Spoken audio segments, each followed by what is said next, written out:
Yeah, I've attended one of the biggest startup events in Tokyo organized by Coral Capital, which is, quote, a venture capital firm focused on helping build Japan's next legendary companies. So it was called Startup Aquarium, and the event was designed to promote networking and serendipitous encounters that only an offline experience can provide. So the event serves the purpose of connecting people interested in joining a startup with startups wanting to hire. There were dedicated companies, booths, and spaces to ask questions, interact with members, and even a casual one-on-one meeting or talk. The ticket cost 2,000 yen, which is around $15 USD, and was held on a sunny Saturday from noon to around 7 p.m. And the event's agenda was a mix of selected startups, elevator pitch, and panel discussions with startup founders and experts. So I came to the event mostly to listen to all the elevator pitch and learn from them, but also get a sense of how to prepare for my future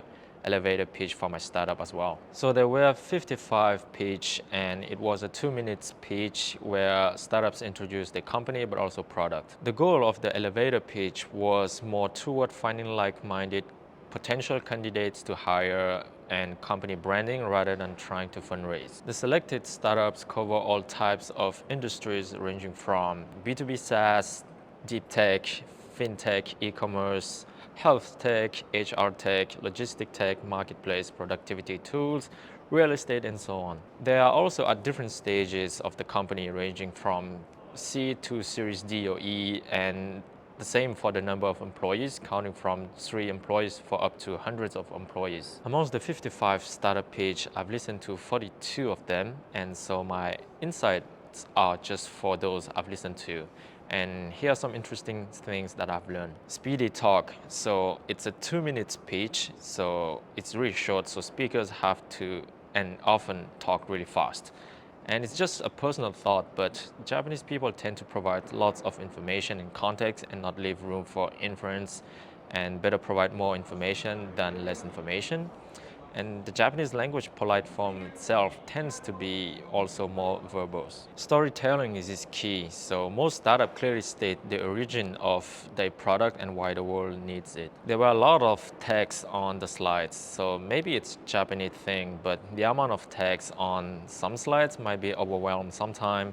Maybe part of those slides are from a longer presentation that were reused for the pitch. There were only a few foreigner speakers doing the pitch, maybe 1 or 2, but also only a few women speakers as well. So out of the 42 startup pitch that I've listened to, only 2 were from women speakers. Not all speakers were CEOs, so they were product manager, but also like senior engineers. So a lot of the talks start with 突然ですが皆さんは, which means in Japanese it's a bit sudden, but do you?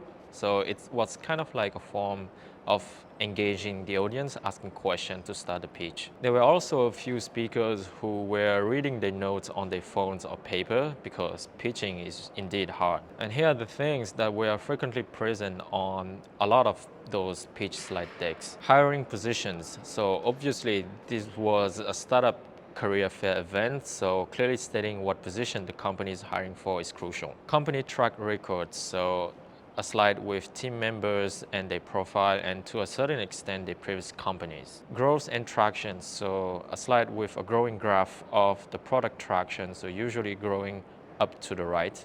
The company stage and the amount of money raised, so this is important to give a sense of the startup size, but also whether they have recently raised some money to reassure future hirings as well. So whether they just raised the 10 million USD dollars in their previous Series A.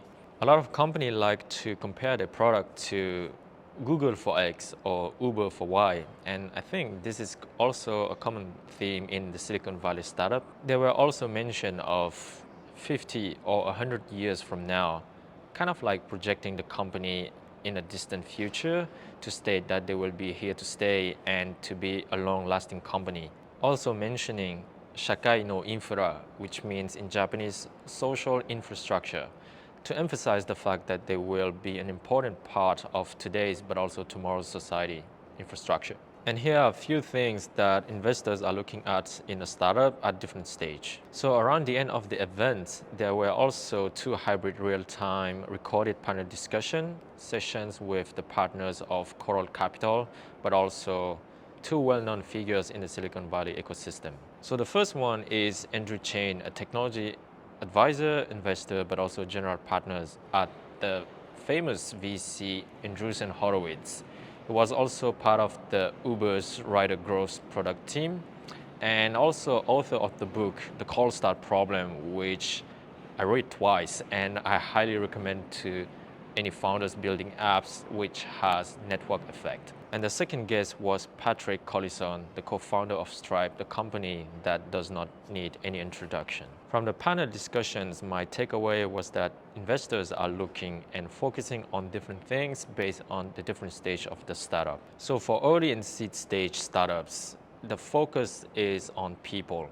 And at this stage, because the changing nature of a startup is so unpredictable, including the initial idea, investors are more likely to bet on the people, the founding team, rather than anything else. Middle stage startups. So evaluating the growth potential of the startup, but also having traction becomes an important decision-making factor.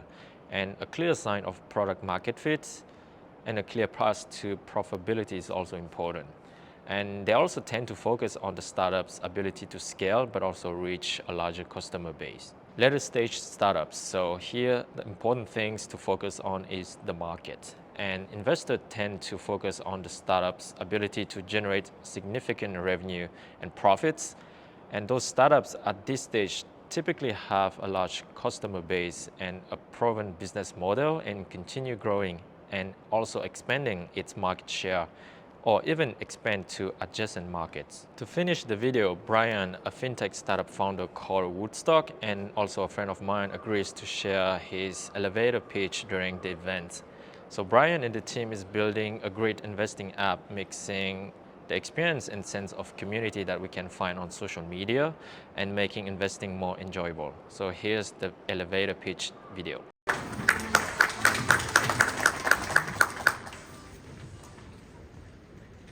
ウッドストックです。よろしくお願いいたします。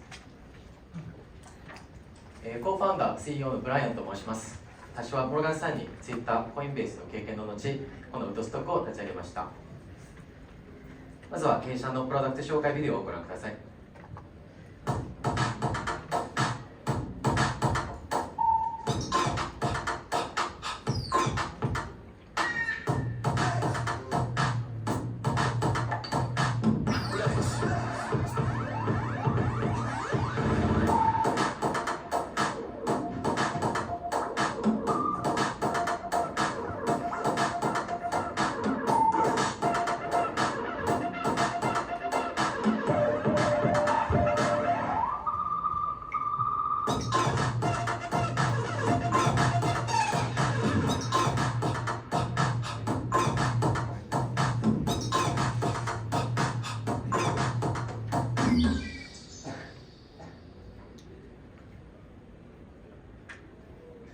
ご覧いただいたように、ソーシャルメディアと投資を融合させた SNS 型の投資アプリを提供しております。特徴としては、タイムライン上で他の投資家と交流ができたり、500以上の銘柄の米国株式や ETF を1000円から取引できます。そして、自分のポートフォリオをシェアしたり、他の人のポートフォリオを見ることも可能です。これらを非常に見やすい UI/UX で提供しております。ポートフォリオの公開機能に関しましては、大変好評いただいており、すでに、著名なインフルエンサーの方々に、ポートフォリオのシェアされています。1月11日の正式ローンチ以来、口座数、取引数、順調に成長しております。現在、エンジニアを採用中です。バックエンドのエンジニアは特に採用中ですので、興味ある方、ぜひ声かけください。以上、ウッドストックでした。アプリのダウンロードもぜひお願いいたします。ありがとうございました。ありがとうございました。So feel free to download the app if you're already in Japan or join the global waitlist. And please also check the details in the video description down below. So that's it. I hope you've learned something interesting and new about the Japanese startup ecosystem, and I just wanted to share some thought about the event. So feel free to share the video to a friend who might be interested in startup in general or in Japanese startups. Leave your thoughts in the comments section about what you found interesting, but also share your country's startup ecosystem inside and how they are different from Japan. Feel free to subscribe for more similar content, but also follow my experience building my own startup in Japan as well. I also started to post more short form videos on my Instagram to show the behind the scene of building a tech startup as a solo founder in Tokyo as well. So please also feel free to follow me on Instagram. Thanks for watching and see you in the next one. Bye.